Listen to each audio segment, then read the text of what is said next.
Sin embargo, los más grandes atracos de la historia se han dado en el complejo ferial, se han dado en el gobierno provincial, se siguen dando en un municipio inútil, en donde dijeron hay que votar al inepto, hay que votar al incapaz. Sin embargo, la incapacidad la están demostrando ellos y han comenzado a pelearse entre compadres, entre los responsables de este desastre que vive Loja, lamentablemente. Y obviamente esas alianzas permiten que la corrupción campee y la desgracia de Loja, lamentablemente, déjeme decirle, John y ciudadanos lojanos que nos escuchan, han sido la reelección, han sido los arrastres y han sido los caudillismos.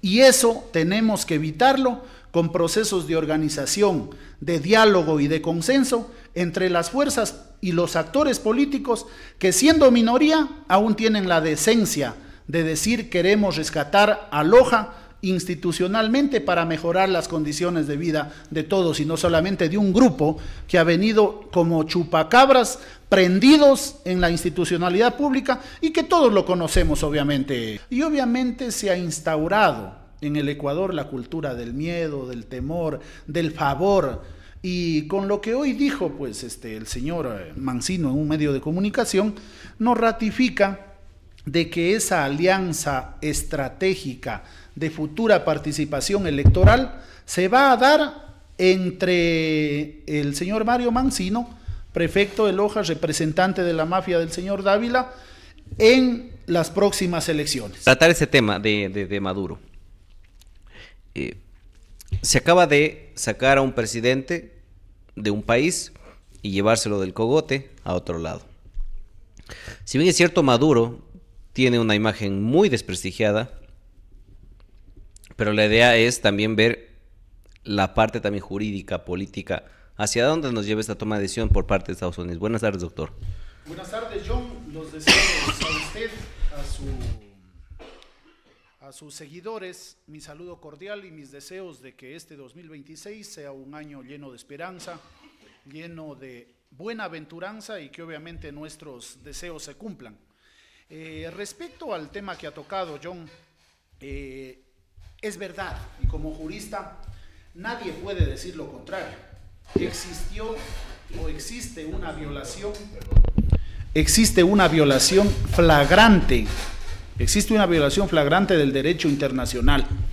Sin embargo, hay que redimirse al pragma, al resultado, a qué es lo que ha ocurrido en Venezuela durante los últimos 27 años. ¿Cuáles son los logros del régimen de Maduro? 36.800 víctimas y violencia estatal, 18.305 presos políticos, 10.000 ejecuciones extrajudiciales, 8 millones de venezolanos desplazados que los vemos en las calles aquí en Loja, mendigando dignidad, mendigando moneda, mendigando alimentación, cuando antes de que ingrese la revolución bolivariana en Venezuela, el ingreso per cápita de los venezolanos era superior a los de Brasil, a los de Argentina, a los de Chile. 400 medios de comunicación cerrados, John, en Venezuela, 90% de pobreza repartida en la población, 3 elecciones no reconocidas por el contexto internacional y un salario básico unificado de $3, con los cuales les tocaba sobrevivir a los trabajadores y empleados de esta nación bolivariana. Ese es el resultado. ¿Qué es lo que debería existir o quiénes debieran funcionar eficientemente? La ONU, la OEA, la OTAN incluso, que son organismos internacionales, obviamente para evitar este tipo de excesos en el poder y regular que la participación en democracia, que la tranquilidad, que no se permitan estas persecuciones y estas violaciones por el simple hecho de oponerse a un régimen como lo que ocurrió en Venezuela, lamentablemente. Y claro, los lirismos de esa izquierda retrasada y retrógrada que cuando ocurre en su patria, me refiero al Ecuador, no dicen absolutamente nada. O no estamos viendo el saqueo diario de nuestros minerales, de nuestra riqueza mineralógica, del Oriente, que todos los días pasan 200 y 300 camiones cargados de riqueza de nuestro oriente ecuatoriano. ¿Quién otorgó esas concesiones? ¿Acaso no fueron los de izquierda, los de la Revolución Ciudadana, a empresas chinas, a empresas transnacionales inglesas?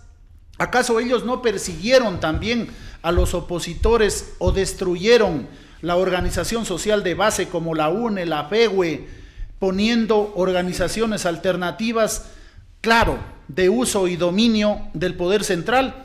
¿Acaso ellos, cuando hablan de soberanía, no vendieron el espectro radioeléctrico a Carlos Slim, que es un capitalista, uno de los hombres más ricos del mundo, dueño de la empresa Claro? Ahí todo está bien, pero claro, cuando un gobierno realiza una acción en derecho internacional, reprochable sí, pero necesaria para darle dignidad a un pueblo, o al menos para tratar de mejorar las condiciones de vida de los ciudadanos en su contexto, ponen el grito en el cielo. En esas consideraciones, por mi lado, ni lo uno ni lo otro, sino todo lo contrario, mi estimado John. Muy bien, y sí, bueno, aquí hay que también ser ciego. La realidad de Venezuela es clarísima, por eso la gente migra.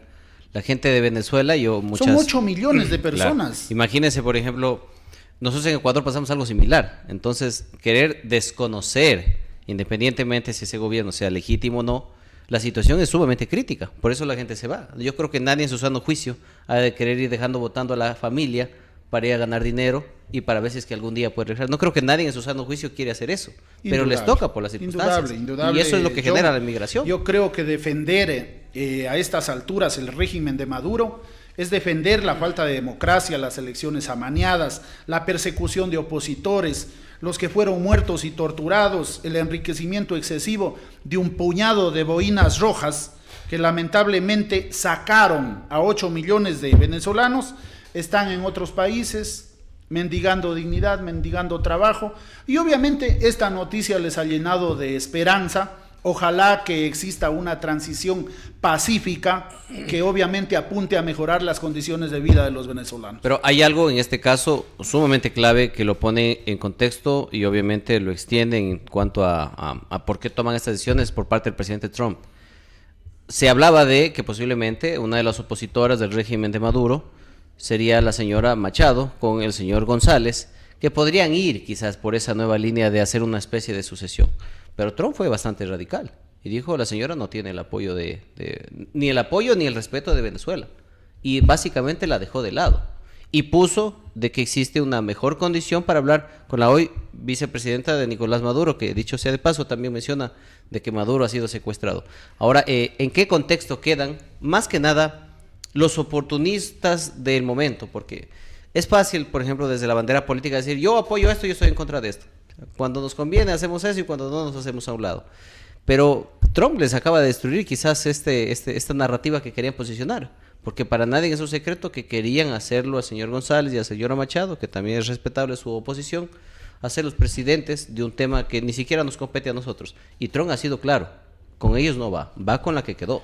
John y ciudadanía, por eso es necesaria la instauración de una especie de tribunal internacional que tenga directa injerencia en los países soberanos para de alguna forma controlar el exceso de poder, venga de donde venga. Debe de ser condenado.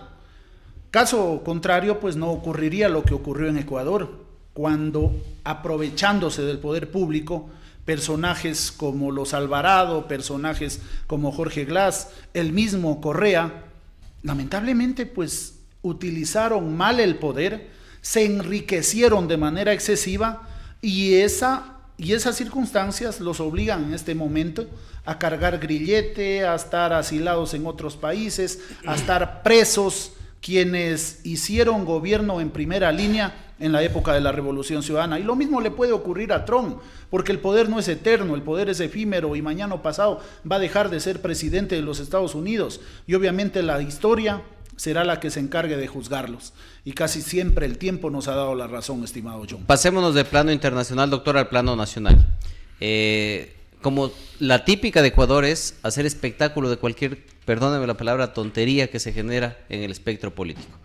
Hoy la novedad es la captura de Maduro, pero en la Asamblea Nacional se intentaba instalar una sesión para que el actual presidente del Consejo de la Judicatura, quien está involucrado en un aparente sistema de corrupción, mediante la justicia, vaya a rendir su versión. Y obviamente tenía que haber el recareo, el repreguntas.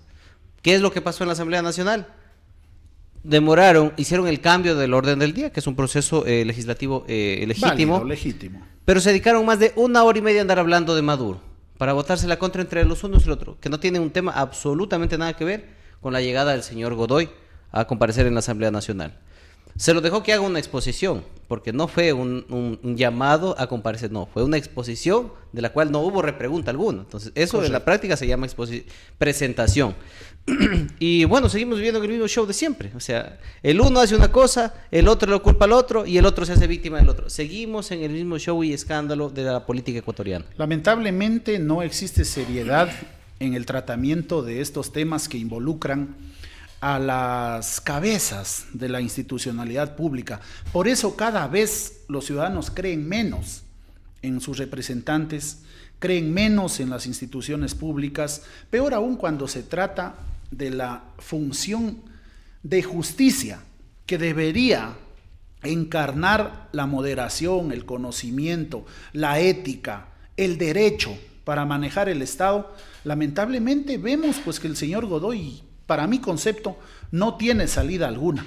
Debe renunciar por tranquilidad de la patria, por seguridad jurídica en el Ecuador, por de alguna forma justificar el gobierno nacional todo lo que ha criticado respecto al pasado y que obviamente al parecer se repiten los hechos de la misma o de peor forma, lamentablemente, con lo ocurrido, por ejemplo, con el señor Mario Godoy, que debería ya poner su renuncia, como fue la recomendación del señor presidente, y todos los nombrados por el señor Godoy y por ese Consejo de la Judicatura deberían renunciar, para nuestro concepto, para asegurar el principio constitucional básico determinado en el artículo 81 de la Constitución, que es el principio de seguridad jurídica para el pueblo ecuatoriano. Pero todos sabemos, doctor, que eso no va a pasar. Si le dan a ellos a elegir entre no renunciar y seguir, ¿usted cree que van a renunciar?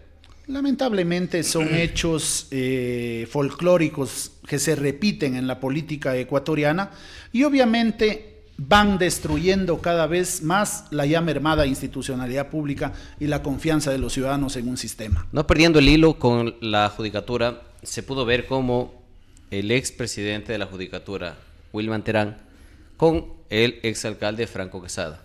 También se pudo ver al hoy presidente de la judicatura con el señor Tocayo Mancino, también asimismo. Dos autoridades, y en los copies yo leo algo bastante particular.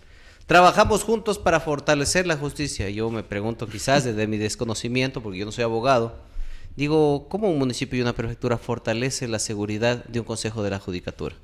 Para mi concepto, bueno, yo fui uno de los primeros críticos y conjuntamente con la página del Momento Loja, en manifestar pues que no tiene nada que ver lo uno con lo otro.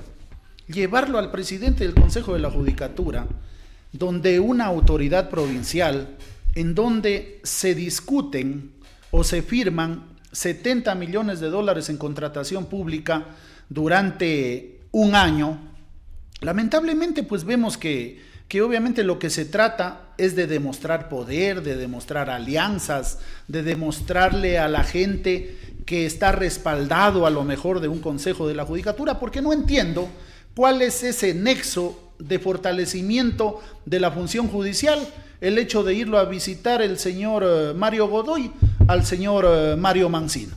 En esas consideraciones, pues como juristas nos llamó la atención y obviamente lo expresamos públicamente porque solo la independencia y la libertad en nuestro accionar ciudadano nos permite hacer ese tipo de observaciones.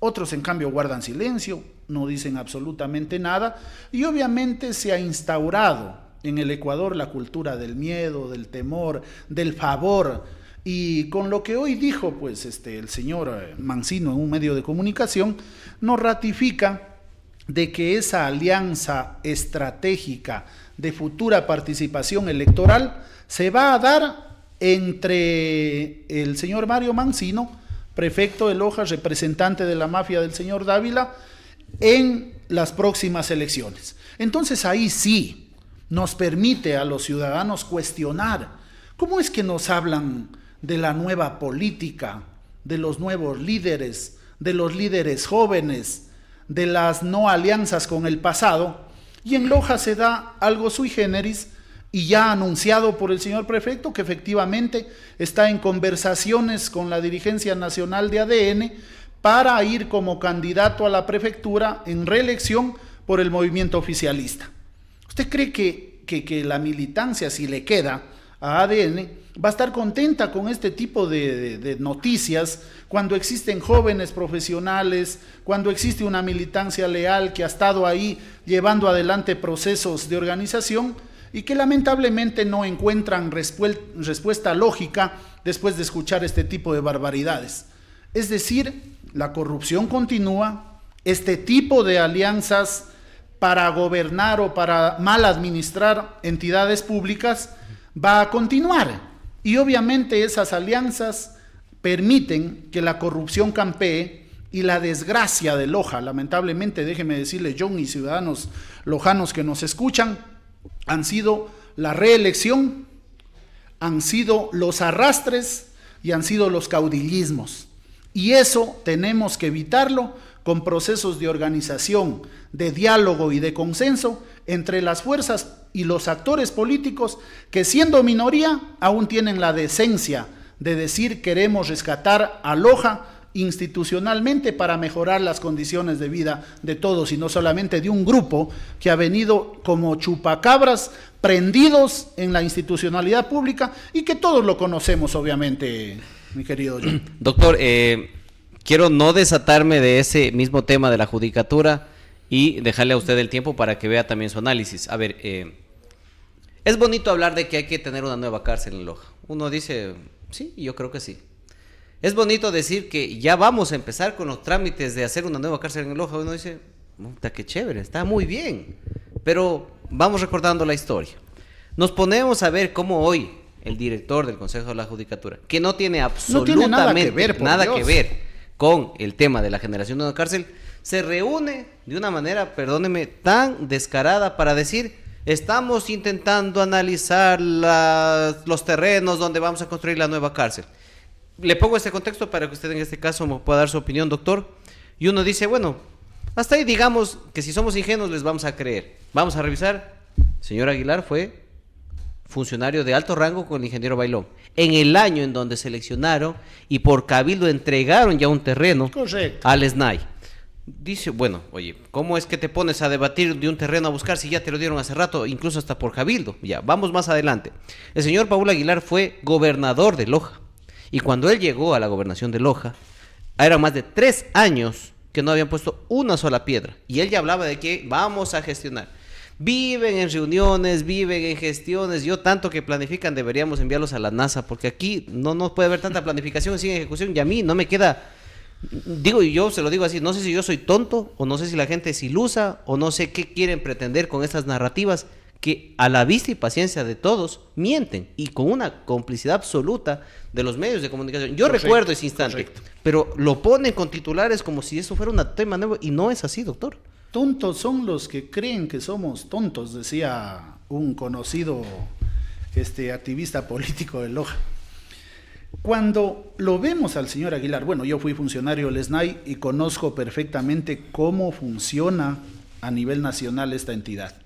Recuerdo que hubieron 400 millones por declaratoria de emergencia de las cárceles del país, tanto de mayores adultos como de menores infractores.